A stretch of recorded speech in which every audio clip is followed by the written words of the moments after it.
일단 냄새 한번 맡아볼게요. 야, 냄새만 맡아도 딱 아폴로네. 좋은 거 들어갔구만. 맛 좀 볼게요.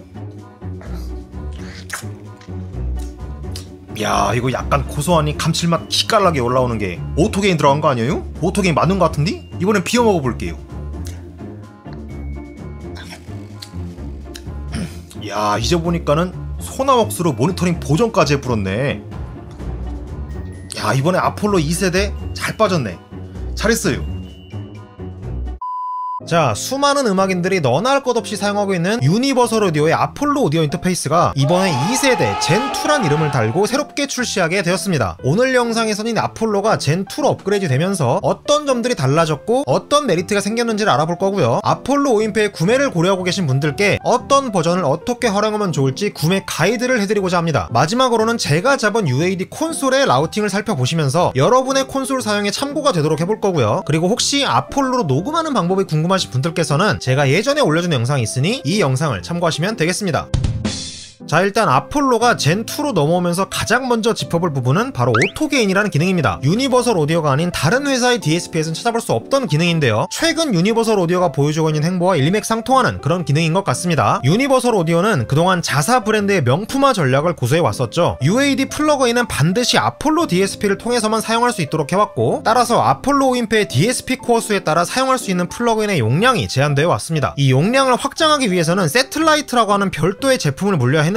그 가격이 어마무시했죠. 보통 레코딩 스튜디오에서 보컬 녹음할 때 사용하는 다이렉트 모니터단에 쓸 플러그인 정도라면 굳이 세틀라이트가 필요 없었지만 밴드 합주처럼 채널 수가 많이 필요하다든지 또는 녹음 후에 로직이나 큐베이스, 프로툴 같은 DAW에서 믹스 작업을 할 때 UAD 플러그인을 여유있게 사용하기 위해서라도 이 세틀라이트가 필요했습니다. 하지만 2022년에 UAD 스파크란 제품이 출시가 되면서 여태까지와는 사뭇 다른 행보를 보여주기 시작했는데요. 바로 UAD 플러그인들 중 일부를 다른 회사 플러그인들과 똑같이 네이티브 방식으로 설치해서 DSP 없이도 DAW에서 이용할 수 있게 되었습니다. 그것도 기존 UAD 플러그인 가격에 비하면 아주 저렴한 한 달 19달러라는 월 정액 이용권으로 말이죠. 이것마저도 할인을 꽤나 자주 해서 연간 결제를 하면 1년에 99달러면 이용할 수 있습니다. 스파크의 구성품으로는 UAD 플러그인의 시그니처와도 같았던 LA2A와 1176 컴프레서, 그리고 풀테기 Q, 니브 1073 등 대표적인 플러그인 일부를 스파크로 제공하기 시작했고, 이후 2년이 지난 지금 약 50여 개의 플러그인이 속해 있으며 꾸준히 구성품을 늘려가고 있습니다. 그리고 스파크 출시 초기에는 이 스파크라는 월 구독제 패키지 형태로만 UAD 플러그인을 네이티브로 사용할 수 있었는데요. 지금은 또 각 플러그인을 개별 구매하면 DSP와 함께 네이티브로도 사용할 수 있도록 풀어주기도 했네요. 물론 아직 네이티브가 풀리지 않은 제품은 아폴로 DSP에 의존해서만 사용할 수 있지만 앞으로 모든 플러그인이 네이티브로 제공되는 것은 시간 문제처럼 보입니다. 이처럼 그동안 세틀라이트 같은 샤크칩 없이는 UAD 플러그인을 사용할 수 없게 하고 가격도 매우 고가로만 매겨놨던 유니버설 오디오가 플러그인을 네이티브로도 풀고 가격 정책도 내린 데는 아무래도 진입장벽을 낮추기 위함이겠죠. 컴퓨터 음악 시대가 본격적으로 도래하면서 더 이상 음악은 전문가들만의 영역이 아니고 내 집에서 약간의 투자만 하면 누구나 좋은 퀄리티의 음악을 낼 수 있는 그런 시대이다 보니 유니버설 오디오를 좀 더 대중적으로 소비될 수 있는 그런 브랜드로 만들기 위한 정책이라고 볼 수 있겠습니다. 이제부터 설명할 오토게인 기능 역시 이런 정책의 일환으로 탄생한 기능이 아닐까 싶은데요. 유니버설 오디오가 진입장벽을 낮추기 위해서 가격도 내리고 네이티브도 풀고 그리고 초보자들이 쉽게 작업할 수 있도록 DSP에 오토게인과 같은 기능도 넣어준 거라고 볼 수 있겠죠. 이 기능은 내가 마이크에 대고 노래를 부르면 이 DSP가 그 레벨을 측정해서 자동으로 적당한 게인값을 잡아주는 기능입니다. 이 게인 스테이징이라는 게 그렇게 어려운 작업은 아니지만 그래도 UAD DSP에는 프레임프로 도는 RMS 레벨을 바로 측정할 수 있는 기능이 없기 때문에 피크미터만 보고 게인 스테이징을 해야 하지만 대신 오토게인이란 기능을 통해서 이 점을 극복했다고 볼 수 있겠습니다. 사실 멜리나 아발론 같은 VU미터가 달려있는 유니즘 프리를 사용하면 RMS 레벨을 보면서 게인 스테이징을 할 수 있지만 아폴로 내장 프리앰프를 쓰면서는 VU미터를 볼 수가 없죠. 그래서 사용법을 간단하게 설명드리자면 오토게인 탭을 클릭하시면 바로 오토게인 창이 뜹니다. 여기서 내 목소리를 집어넣을 시간을 설정해주세요. 보통 성량이 가장 크게 나오는 파트의 대략적인 시간을 계산해서 입력하시면 됩니다. 그리고 바로 스타트 버튼을 눌러주고 소리를 넣기 시작하면 오토게인이 실행되면서 자동으로 현재 성량에 알맞는 게인값을 설정해줍니다. 단 주의하셔야 할 게 성량이 어느정도 크게 나오는 파트로 불러주셔야 돼요. 제가 여러 번 해보니까 말하는 목소리나 소리가 작은 파트는 인식을 못하는 경우도 있더라고요. 그리고 추가적으로 유니즘 프리를 사용할 때도 이 오토게인 기능을 쓸 수 있는데 제가 전부 다 넣어본 건 아니지만 일단 니브 계열이나 API, SSL까지는 오토게인을 사용할 수 있고 나머지 유니즘 유니즘 프리는 오토게임 모드가 활성화되지 않습니다. 이 점 주의하셔야겠고요. 다음으로 UA 젠2에서 새롭게 내세우는 업데이트 소식은 바로 DA 컨버터입니다. 기존까지 아폴로에 달려있던 컨버터와는 다른 2세대 컨버터가 실려있다고 하는데요. 사실 저는 귀가 그렇게 예민한 편이 아니라서 DA 컨버팅 품질을 귀로만 듣고 판단하지는 못합니다. 그러다 보니 DA 컨버팅 품질을 포함해서 프리앰프 같은 다른 부분들의 성능을 판단할 때도 실측 데이터나 수치상 스펙 그리고 설계 방식 등에 많이 의존을 하는 편이에요. DA 컨버터의 품질 역시 한 해외 커뮤니티에서 보여준 5인팩 컨버터 제품들의 DA 품질을 보여주는 한 실험 데이터를 근거로 판단해 보았습니다. 컨버터를 통과하기 이전의 소스와 컨버터를 거친 이후의 소스를 위상반전시켜서 얼마나 많은 잔량이 남는지를 실험한 데이터인데요. 아무래도 DA 컨버터라는 것이 우수하다고 할 수 있는 지표는 원소스를 얼마나 왜곡 없이 그대로 출력해줄 수 있느냐라고 보는데, 이렇게 하면 DA단에서 얼마나 왜곡이 일어나는지를 알 수 있겠죠. 물론 아직 아폴로 2세대가 출시된 지 얼마 되지 않아서 이 실험 데이터가 나와있진 않은데, 기존 1세대 제품의 실측 데이터로는 마이너스 46dbps 언저리 정도의 값이 나왔습니다. 영상의 설명란에 해당 커뮤니티 링크를 남겨드릴 텐데, 아폴로 말고 다른 오인패나 컨버터 제품들의 실측 데이터들이 많이 나와있으니 참고해보시면 좋을 것 같습니다. 자, 다음으로 새롭게 보여지는 기능은 베이스 매니지먼트라는 기능인데요. 다른 게 아니고 서브우퍼 채널을 추가할 수 있는 기능입니다. 투웨이 모니터 스피커에서 부족한 극 저음역대를 모니터할 수 있도록 해주는 서브우퍼를 별도의 채널로 할당을 해서 서브우퍼의 역할을 다할 수 있게 해주는 기능이겠죠. 마지막으로 소개해드릴 신규 기능은 모니터링 보정 기능인데요. 여러분들이 작업 공간에서 작업을 할 때 공간 자체를 설계해서 튜닝한 게 아니라면 보통 소프트웨어를 사용해서 스피커로 출력되는 소리를 조정해서 룸에 알맞는 소리가 나오도록 튜닝을 하실 겁니다. 대표적으로 소나웍스라는 프로그램을 많이 사용하는데, 아폴로가 업데이트되면서 이 소나웍스의 측정값을 곧바로 아폴로 인터페이스에 집어넣어서 반영할 수 있게 되었는데요. 소나웍스 라이센스와 측정 마이크를 준비하시고 똑같이 소나웍스에 측정한 다음 아폴로에 적용하게만 해주시면 해당 룸 측정값이 아폴로에 반영되면서 공간에 의해 과하게 부밍되는 대역은 줄여주고, 또 너무 깎여서 부족하게 들리는 대역은 채워주는 형태로 보정된 소리를 들을 수가 있습니다. 소나웍스는 이 룸튜닝 소프트웨어 중에서도 매우 유명한 축에 속하는데, UA와 연계하면서 한층 더 편리하게 룸튜닝을 할 수 있게 되었네요. 자, 그리고 현재 기어라운지에서 아폴로로 구매하시면 UAD 플러그인 번들이 패키지로 끼워져 있는데요. 가장 버전이 낮은 에센셜 패키지만 해도 LA2A, 1176, 풀테기 Q, 페어차일드, 퓨어플레이트, 암팩 앰프의 오토튠까지 약 30여 개 플러그인이 들어있습니다. 5인패를 구매하시면 각종 UAD 플러그인까지 맛볼 수 있으니 아폴로를 구매한다면 지금이 좋은 타이밍이 아닐까 싶네요.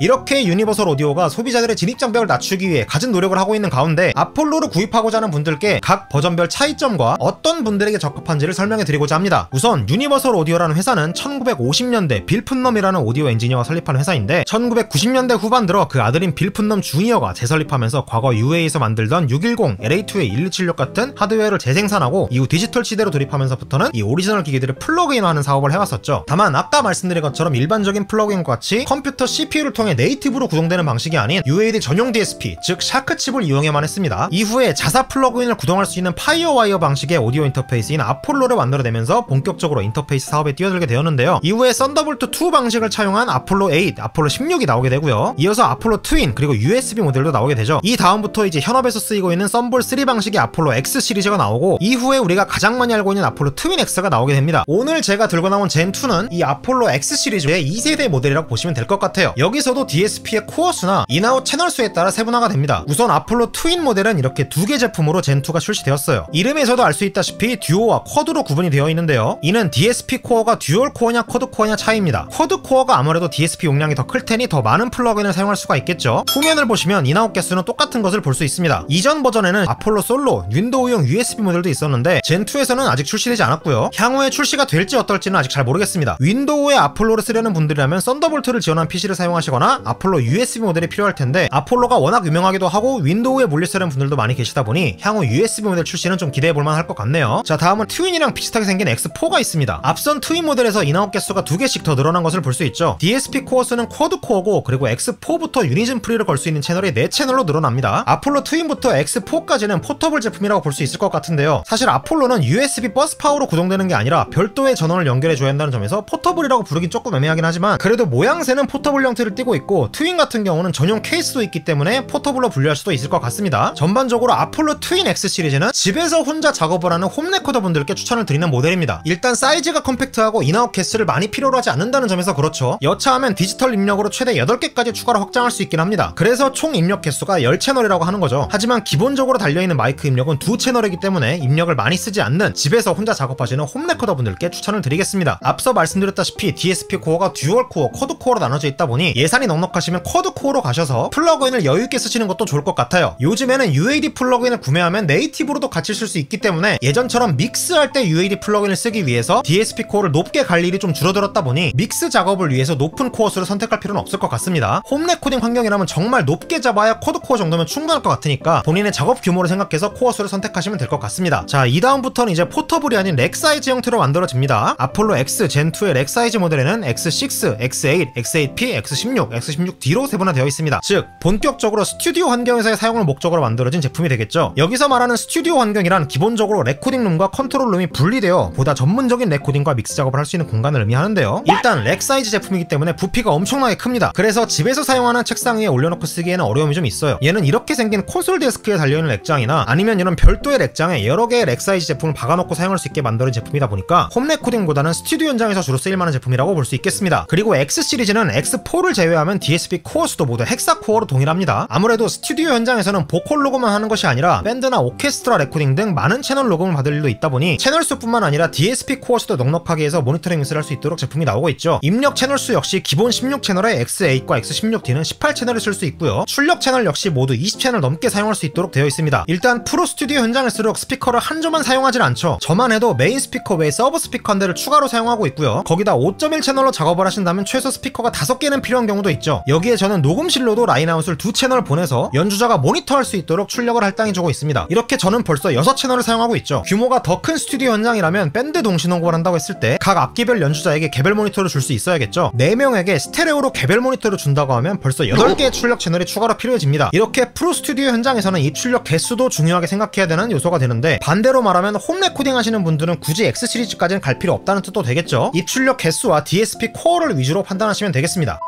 다음으로는 제가 직접 잡은 UAD 콘솔의 세팅을 살펴보도록 할게요. 이 라우팅 세팅은 본인이 편한 대로 세팅하는 게 제일 베스트긴 한데 아폴로를 처음 구입하시는 분들께 도움이 될까 싶어 간단하게 짚고 넘어가 보겠습니다. 자, 우선 사용하고 있는 제품은 아폴로 X8 제품이고요. DSP 코어는 헥사 코어에 아날로그 입력 4개가 이렇게 떠있고요. 출력단은 현재 모니터 레프트 라이트에 메인 모니터 스피커로 물려놓았고, 라인아웃 1, 2번에 옆방 녹음실에서 연주자가 모니터할 수 있도록 소형 믹서를 물려놓고 거기에 헤드폰을 꽂아놓았습니다. 현재 콘솔상에서는 Q1번이 라인아웃 1, 2번이 되었고요. Q2번에다가는 아무것도 물려놓진 않았는데 여기 Q아웃에서 이렇게 설정을 해서 헤드폰 2번 단자가 Q2번에 할당되도록 해놨죠. 제가 컨트롤룸에서 헤드폰 쓸 일이 있으면 Q2번으로 큐믹스를 해주면 되는 겁니다. 그 다음에 보시면 버추얼 채널이 스테레오 2개 있죠. 세팅에 IO 매트릭스에서 버추얼 1, 2, 3, 4를 활성화해놓고 각각 스테레오로 링크를 시켜놨는데요. 우선 버추얼 3, 4번을 먼저 보시면 로직이나 큐베이스 같은 DAW의 마스터아웃을 여기로 잡아놓았습니다. 로직 같은 경우는 세팅의 오디오 IO 어사이먼트에서, 큐베이스는 스튜디오의 오디오 커넥션에서 최종 스테레오아웃을 버추얼 3, 4번으로 잡아주시면 됩니다. 다음으로 버추얼 1, 2번에다가는 유튜브는 스트리밍같이 맥 OS의 기본 오디오 출력을 할당해 놓았습니다. 시스템 설정에 오디오 미디 설정으로 들어가서 여기 출력단의 스피커 구성으로 들어가시면 기본 오디오 출력을 어디로 할지 잡을 수가 있는데요. 여기서 왼쪽을 버추얼 1, 오른쪽을 2번으로 잡아주시면 유튜브같이 기본 오디오가 여기 버추얼 1, 2번으로 들어갑니다. 이 상태에서 이 페이더는 메인 모니터 아웃으로 나가는 양을 조절하는 페이더인데요. 기본 오디오 출력의 페이더를 12dB 내려주시면 DAW에서 믹스 레벨을 작업할 때와 유튜브나 스트리밍에서 마스터 레벨로 청취할 때를 동일한 레벨로 청취할 수가 있습니다. 이러면 작업할 때와 음악 들을 때 볼륨 값을 바꿔줘야 하는 귀찮음을 덜 수 있죠. 이런 점들이 DSP가 달린 오인패드의 강점이라고 볼 수 있겠습니다. 이 상태에서 모니터 아웃 노브를 적정 볼륨으로 잡으면 되겠죠. 이제 이 상태에서 내가 원하는 곳으로 큐를 줄 수도 있겠죠. 여기 아날로그 1번이 녹음실에서 보컬이 쓰는 마이크, 버추얼 1, 2번이 기본 오디오, 그리고 3, 4번이 DAW니까 녹음할 때는 MR의 볼륨이 되겠습니다. 이제 맨 위에 유니즌 프리나 내장 프리앰프 게인, 오토 게인 등을 이용해서 게인 스테이징을 먼저 하고 인서트 단에 원하는 만큼 플러그인 믹스를 할 수도 있죠. 그리고 여기 옆에 억스 탭에서 억스를 이용하면 리버브도 줄 수 있습니다. 억스 채널에 퓨어 플레이트를 걸고 웨 솔로로 켜준 다음 취향에 맞게 리버브를 조절하시고 리버브의 아웃풋을 0dB에 맞춰줍니다. 이 상태에서 리버브를 걸고자 하는 채널의 샌드 탭에서 리버브 관련인 억스에 페이더를 올려주면 리버브가 들어가게 되겠습니다. 같은 원리로 각 채널의 볼륨 역시 여기 샌드 탭의 페이더로 조절할 수 있죠. 옆에 녹음실에서 보컬이 자기 목소리를 키워달라고 하면 마이크 채널에서 녹음실에 헤드폰이 물려있는 Q1번의 페이더를 올려주면 되겠고요. MR의 볼륨을 조절해달라고 하면 버추얼 3, 4번이 DAW 채널이니까 버추얼 3, 4가 Q1번으로 나간 레벨을 조절해주면 됩니다. 그리고 아폴로 오인패에는 이렇게 쬐끄맣게 토크백 마이크가 내장이 되어 있어요. 따로 토크백 마이크를 사용할 것 없이 여기 컨트롤룸에 들어가시면 토크백 채널에 보일 겁니다. 여기서 토크백 레벨을 각각의 출력으로 나가는 볼륨을 조절할 수 있고요. 이 토크 버튼을 껐다 켰다 하시면서 연주자와 소통하시면 되겠습니다.